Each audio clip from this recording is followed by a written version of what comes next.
I was a teenager when I got this. My mom absolutely hated this guy. When I was growing up, the Satan seminars were really happening. Led Zeppelin being played backwards, Shout at the Devil, all that stuff. My mom was just concerned about me. You're listening to this god-awful music with all these scary images on it, and she was just trying to protect me, and I get that. But they would burn my records. If you had a Metallica shirt on, you couldn't walk in my house. While I was living in her house, man, I probably had over 100 records burned. It was hardcore, you know. I was like, well, why do you like this and why do you like that? I'm just like, I love music and I like this stuff that's kind of aggressive sounding to you.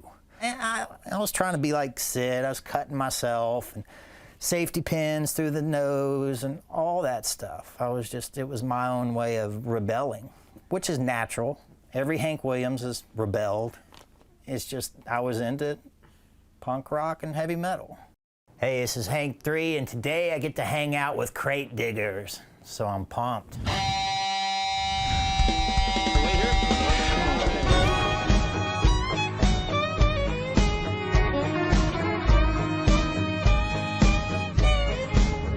The family tree I come from goes back pretty far. Hank Williams is one of the top, 5 guys of country music. And I know Hank Williams like anyone else would know him. The only way I know him is through music. That's it. And my dad, Hank Jr., who's put out probably over 125 records, I've got to know him a little bit over the years. He wasn't really around to say, hey, listen to this, or hey, check this out. I was basically raised with my mom. I just always had this drive to want to play music or be interested in it, and it was there as far back as I can remember. This is a record that Hank Williams made for his mom when he was out on the road, and it's never been released. He got 2 songs on it, and it was on Silvertone, and one of them is Mother's Side by Me, and the other one is Lonely Mound of Clay. And it's got his original signature on it, but we don't know a date. But I do know that these songs on this have never seen the light of day, and it could be just him and a guitar, or it could be a whole band. I haven't got to listen to it yet.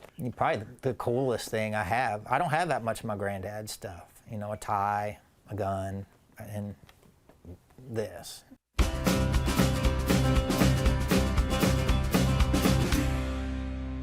My very first 2 records I ever got was on a Christmas. It was a Disney World Haunted House record and a Kiss record. And those 2 sent me on my way. As time went on, there was always a lot of country records, Willie, Waylon, Jerry Lee Lewis, Elvis Presley were always in my record collection. Like when I'm getting 12, 13, 14, I moved to Atlanta and I started getting to hear the disc jockeys just play what they wanted on the punk rock radio stations, and that was it, man. I mean, that's kind of what sent me on my way. That's where I got to get into 7 Seconds and Dead Kennedys and Sex Pistols and just every main punk band you can ever think of. When I was a kid, Pac-Man Fever was huge. It was a #1 song on the radio. Pac-Man Fever and Froggies and Ode to the Centipede, Do the Donkey Kong, Hyperspace, The Defender, Going Berserk, all the big arcade games, back when arcades were really cool to hang out in. It's kind of electrical, kitschy, I got a pocket full of change and I'm gonna hit the highway, dom-da-dom-bom-ba-dom-ba-dom. I got Pac-Man fever, driving me crazy. Just good time, kid kind of music, I guess.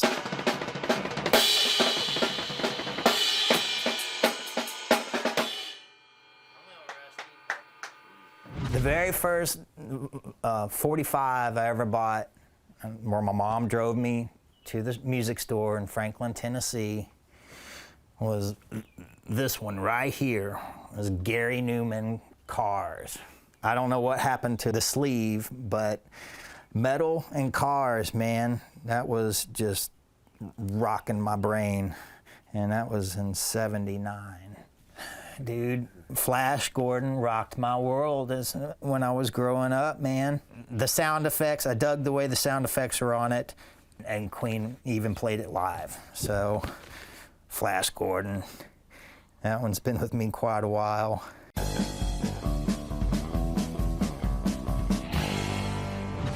See, I've never really noticed how much some records were going for. Like the other day on eBay, I was looking and saw a Black Flag record, 7-inch, for like $750. And I was like, what? Really? I mean, I just didn't have no idea some of them were bringing that kind of money. The most I've ever spent personally would be $80 on one of these. Basically, these Killed by Death compilations, is every song is a different band. And a lot of it is old American punk rock from the 70s to kind of 80s. Man, they say there's up to 1,000 of them.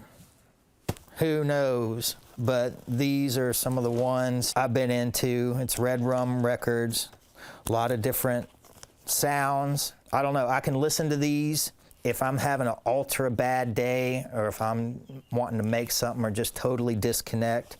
I can put these on, and man, it makes everything a lot better.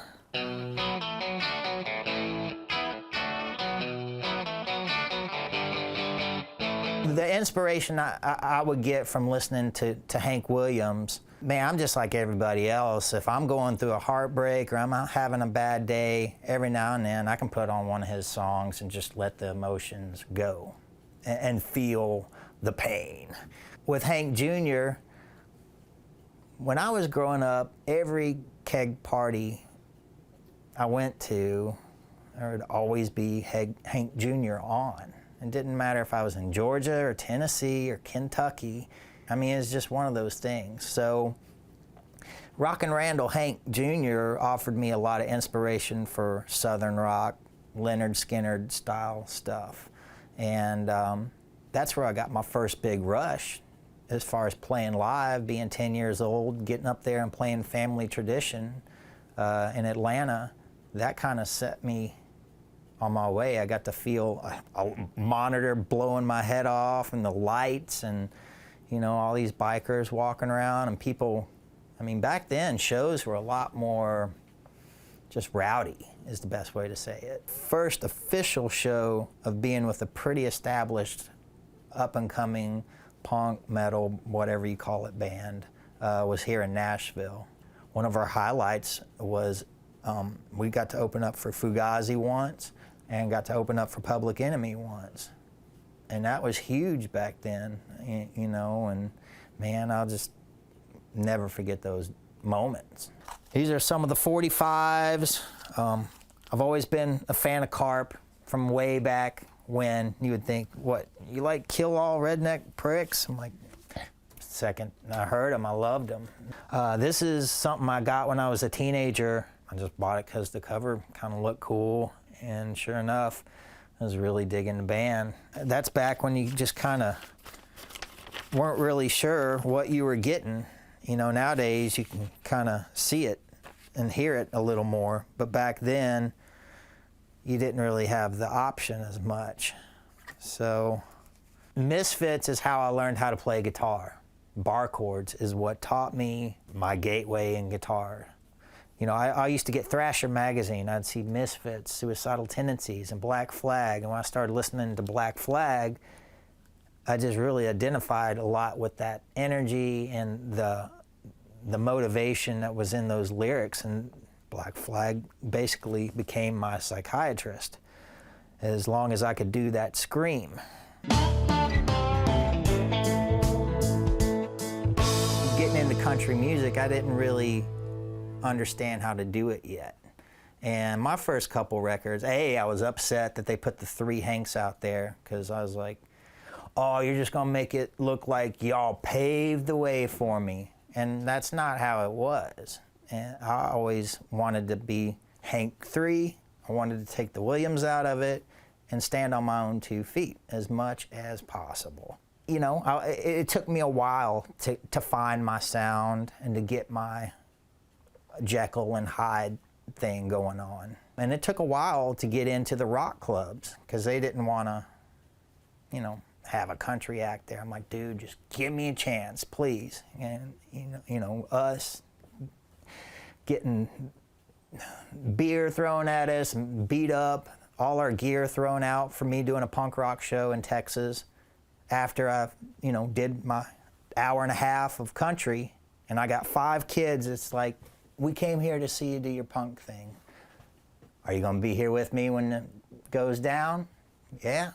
And sure enough, I do it. The owner's like losing his mind. You disrespected my club. What are you doing playing that crap? What do you got on right now in your country club? You got rap going on and everyone's dancing. So this is a multi-genre venue. And I didn't disrespect your club. I fulfilled my contract. I had to deal with all that kind of stuff. This is Charles Manson's latest record, which I got not too long ago. So he's still putting out records. There is a session that really hasn't gotten released, and it's about 2.5 hours, him trying out in front of the big guys. In the middle, there's this one old standard song that he does, and I played it from Jello Biafra from the Dead Kennedys. It's like, okay, I'm not gonna tell you who this is, I just want you to listen. Oh, it's like, man, it's a jazz crooner. That's like Frank Sinatra sounding, man. And at the end of that, he was like, okay, who was that? I was like, that was Charles Manson. What? There's a lot of people out there that love to feel product in their hand and actually hold it and look at the artwork a little more in depth. I know a lot of people that's been in the music business a long time, and when they get older, it's all about vinyl. I don't know. I think that's the real important part of it, is just holding a record, and it's gonna pop out a lot more when you see it in person, and it's like a small book in a way. But the sound of the record will always be a sound of a record that you can't really reproduce. It's just one of those things. And hopefully it'll never die.